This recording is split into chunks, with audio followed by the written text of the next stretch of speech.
Caroline, Book 2, Chapter 11, we'll be reading.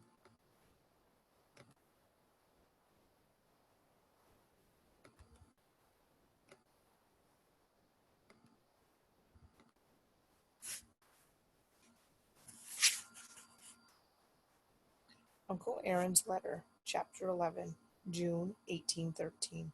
Meow. Hush, you Pop, Caroline murmured. She'd been dreaming about sailing Lake Ontario with Papa. A breeze kept them flying over the waves. Sunshine glistened on the water. Caroline didn't want to wake up. The cat pawed her cheek. Meow. Caroline sat up in bed, rubbing her eyes. Inkpot clearly had important business elsewhere. Caroline didn't know how long she'd been asleep, but the room was dark. She scooped the cat into her arms. Do you need to go outside? Caroline whispered. Inkpot nudged her chin. I'd better take you downstairs, she thought.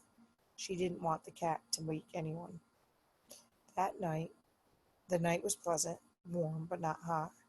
Caroline padded silently down the steps.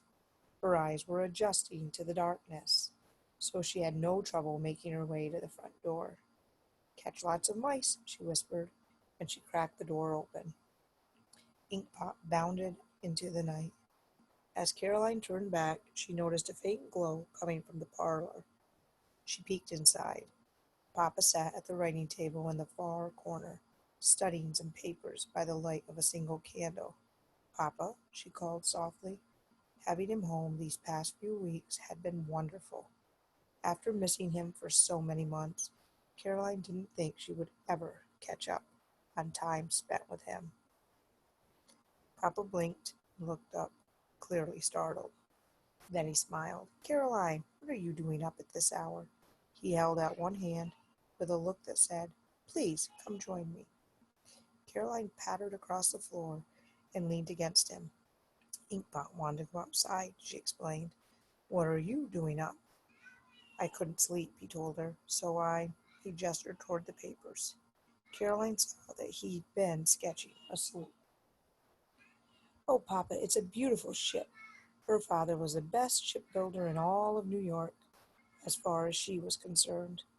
I had many ideas for new designs while I was prisoner, Papa said, but no paper or pencil. Caroline took a closer look at the sketches. Abbott's shipyard was making gunboats for the American Navy now, but she was glad to see that Papa was still thinking about the pretty merchant ships he loved to design. The British had stolen the last sloop her father had built, a sweet ship called White Gull, and now she and Papa couldn't take even short trips on the water because she destroyed his little skiff, Sparrow, to save Irish Jack's supply boat. Oh, Papa, she said with a big sigh, I wish we still had Sparrow. I do sorely miss sailing with you out on the lake. Papa squeezed her shoulder. I miss that as well, daughter, he said. One day we'll be able to sail clear across Lake Ontario again, whenever we wish. Caroline watched a moth flutter near the candle, then dance away. I hope so, she said. Sometimes it feels as if this war will never end. Don't lose faith. Papa's voice was low, but firm. Soon we'll celebrate Independence Day. That will remind us that America has not been defeated.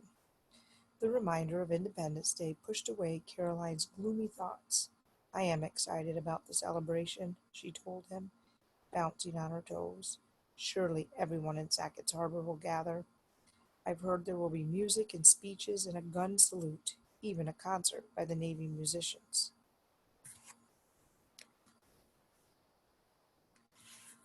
Papa smiled and then turned back to his drawing.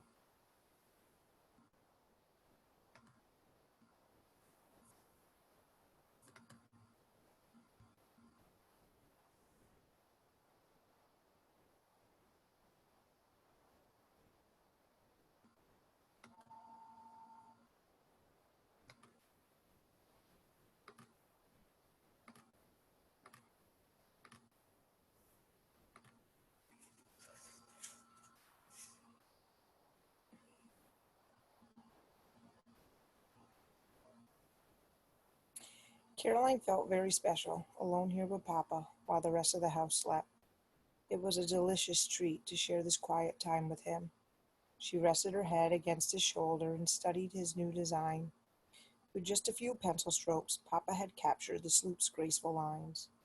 Caroline let her imagination wander back to the last time they'd sailed the lake together. She could almost hear timbers creaking and sails snapping in the wind. She could almost smell the fresh paint and damp breeze. She could almost feel the deck rocking gently beneath her feet. Her heart squeezed with longing to be back out on the water. "Papa," Caroline whispered, "do you think you might one day build a sloop for me?" She held her breath. Papa was silent. Caroline wondered if he was remembering the last time she'd asked that question, right before they learned that their country was at war. "You're too flighty, Caroline," he told her that day, "and if you want to sail the Great Lakes, you must stay steady." Now she added, "I've tried to be steady, Papa. I've tried to help Mama and Grandmother and help at the shipyard and—" Her voice trailed away. The last year had been so hard. She had made some mistakes, but she had also tried to prove to her family and friends that they could depend on her. Papa touched her cheek. "My little Caroline," he said softly, "you're becoming such a fine young lady." Caroline felt her hopes slide back toward her bare toes. Fine young lady?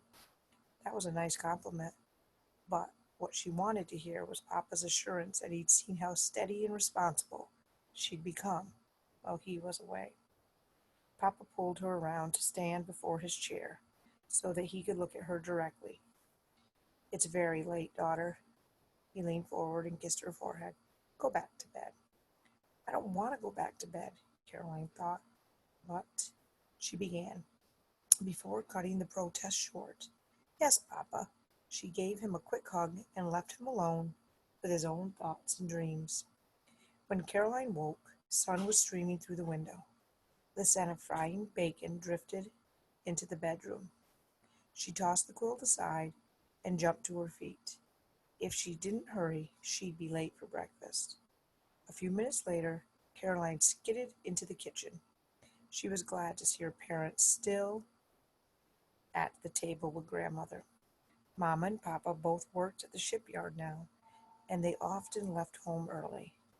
"Gracious," Mama said, "such a clatter." Grandmother added, "I thought that was a horse galloping down the stairs, not a young lady."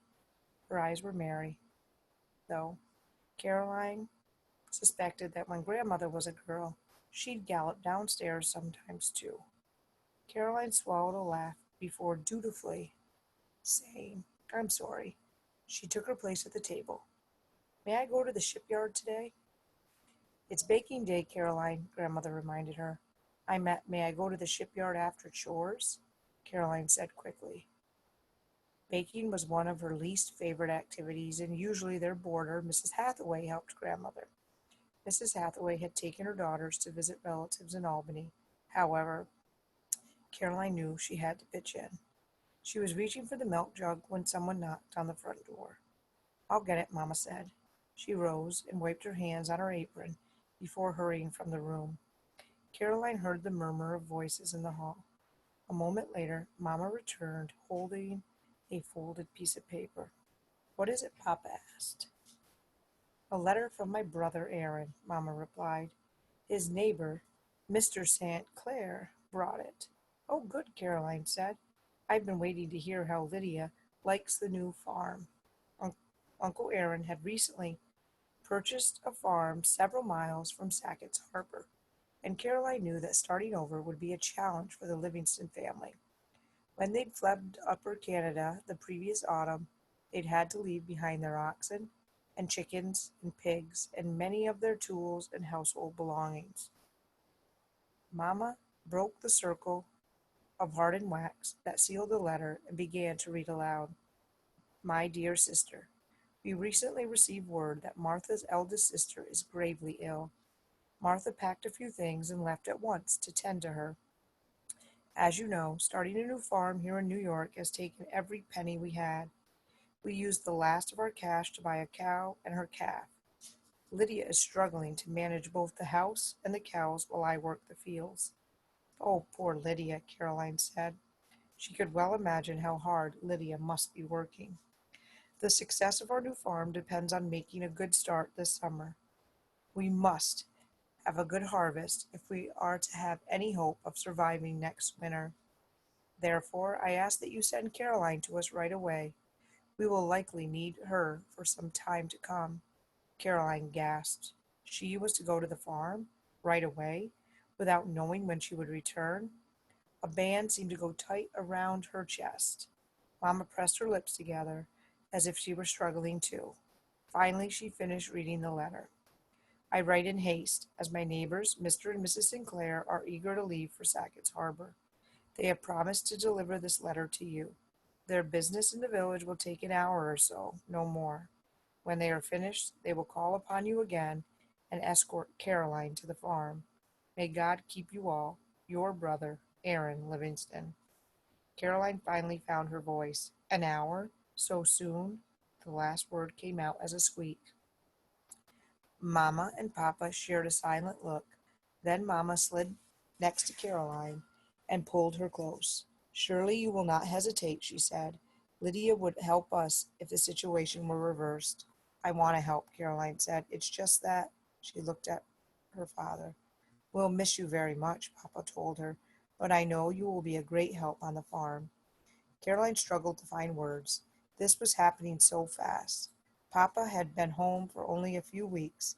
Now she was about to be taken away from him, and Mamma, and Grandmother, and Inkpot.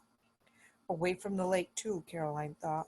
Her cousin's new farm was well inland, miles from lake shore, far away from her dream of once again sailing over Lake Ontario's dancing waves. Well, one thing was certain. Complaining wouldn't help anything. Caroline stood. Excuse me, she said quietly. I'd best go upstairs to pack.